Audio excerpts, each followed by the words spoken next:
ॐ तत्सदिति श्रीमद्भगवद्गीतासु उपनिषत्सु ब्रह्मविद्यायां योगशास्त्रे श्रीकृष्णार्जुनसंवादे आत्मसंयमयोगो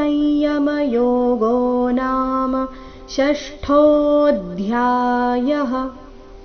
ॐ तत्सदिति तत्सदिति ನಲ್ಲಿ ತಿ ಮೇಲೆ ಷಡ್ವಾಘಾತ ತತ್ಸದಿತಿ ಶ್ರೀಮದ್ಭಗವದ್ಗೀತಾಸು ಉಪನಿಷತ್ಸು ಸು ಮೇಲೆ ಬದ್ವಾಘಾತ ಉಪನಿಷತ್ಸು ಬ್ರಹ್ಮವಿದ್ಯಾಯಾಂ ಅನುಸ್ವಾರದ ಉಚ್ಚಾರಣೆ ನಾಸಿಕಾಯ ರೀತಿ ಬ್ರಹ್ಮವಿದ್ಯಾಯಾಂ ಯೋಗಶಾಸ್ತ್ರೇ ಶ್ರೀ ಕೃಷ್ಣಾರ್ಜುನ ಸಂವಾದೆ.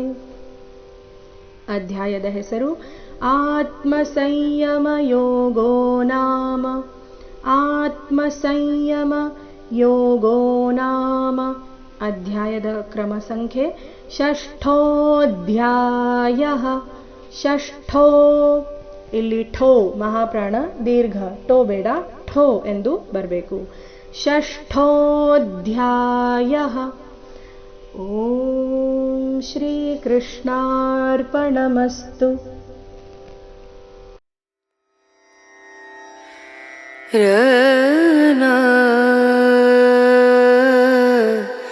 ರ